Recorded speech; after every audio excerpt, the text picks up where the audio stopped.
मेरे प्रिय भाई बहनों, आप सब कैसे हैं?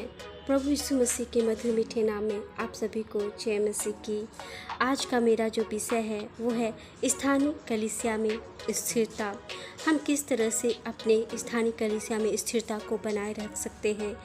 हम कलीसिया किसे कहते हैं, कलीसिया क्या है, कलीसिया का होना क्यों आवश्यक है, कलीसिया में क्या क्या योगदान होना चाहिए, इन सारी बातों को हम लोग चर्चा करेंगे। कलीसिया उन सब सच्चे विश्वासियों का समूह है जो मिलकर यीशु की आराधना करते हैं। कलीसिया या चर्च उद्धार पाए हुए व्यक्तियों से मिलकर बनती है। कलीसिया यूनानी भाषा में एक्लेसिया से बना है, जिसका अर्थ है चुने हुए या बुलाए हुए लोग। इफिसियों 5:25 में हम देखते हैं कि इस तरह से लिखा है, मसीह ने कलीसिया से प्रेम किया और खुद को उसके लिए दे दिया। और मत्ती 16:18 में हम देखते हैं कि मैं अपनी कलीसिया बनाऊंगा और अधोलोक के फाटक उसके विरुद्ध प्रबल नहीं होंगे। और इसी प्रकार के वचन हम पुराने नियम में भी पाते हैं। यह एक प्रक्रिया है जो पुराने नियम से चली आ रही है। पुराने नियम में भी परमेश्वर लोगों को अपनी आराधना करने के लिए इकट्ठा करता था। मूसा अपने लोगों से कहता है, परमेश्वर से कहता है, यूँ कहता है व्यवस्था विवरण 4:10 में, लोगों को मेरे पास इकट्ठा करो ताकि वो मेरे वचनों को सुने, ताकि अपने पूरे जीवन भर मेरा भय माने। इकट्ठा करो, इसका मतलब यहाँ पर यह है कि यहाँ पर वह शब्द आया है जो नए नियम में कलीसिया के लिए इस्तेमाल किया गया है। प्रेरितों के काम 7 अध्याय 37 और 38 पद को हम लोग पढ़ेंगे।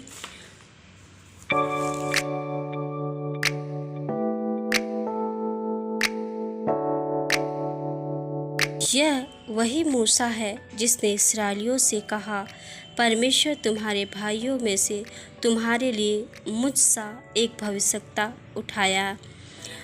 38 यह वही है जिसने जंगल में कलीसिया के बीच उस स्वर्गदूत के साथ सीनै पहाड़ पर उससे बातें की और हमारे बाप दादाओं के साथ था, उसी को जीवित वचन मिले कि हम तक पहुँचाए। कलीसिया का यही महत्व है कि उनके जीवन में वचन का जो आवाज़ है उनके तक पहुँचे। कलीसिया वचन में मजबूत होना चाहिए। कलीसिया का महत्व यही है कि वो अपने महत्वता को वचन से बनाए रखे। हम लोग एक और वचन को पढ़ेंगे, इब्रानियों की पुस्तक 2 अध्याय 12वां पद।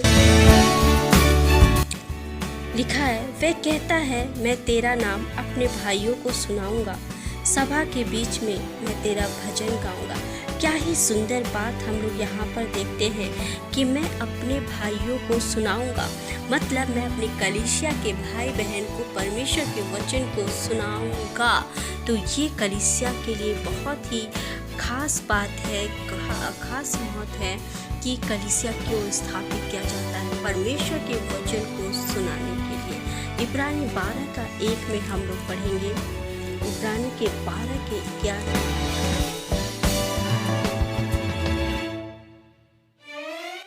इस कारण जबकि गवाहों का ऐसा बड़ा बादल हमको घेरे हुए हैं, तो आओ हर एक रोकने वाली वस्तु और उलझाने वाले पाप को दूर करके वह दौड़ जिसमें हमें दौड़ना है, धीरज से दौड़े। मेरे प्रिय भाई बहन, हमारे लिए दिया गया है कि जो गवाह का बादल है वो हर एक मनुष्य के पास हम लेकर जाएं। जो भी उलझाने वाली या रोकने वाली वस्तु है उसे हम तोड़ते हुए, उसे हम दूर करते हुए परमेश्वर के पास, परमेश्वर के वचन को हम हर एक के पास लेकर जाएं। मेरे प्रिय भाई बहनों, आगे मेरा सवाल आप लोग से यही है कि जब हम गवाहों का एक बड़ा बादल हमको घेरे हुए है, तो यह सब गवाह पुराने नियम के विश्वास के योद्धा, जिनका वर्णन हम इब्रानी 11 अध्याय में पाते हैं, यह सब बात बताता है कि इन सब गवाहों को मिलाकर ही कलीसिया का निर्माण हुआ है। कलीसिया से आज का मेरा ये प्रश्न है, कलीसिया में स्थायी सदस्यता क्यों होनी चाहिए?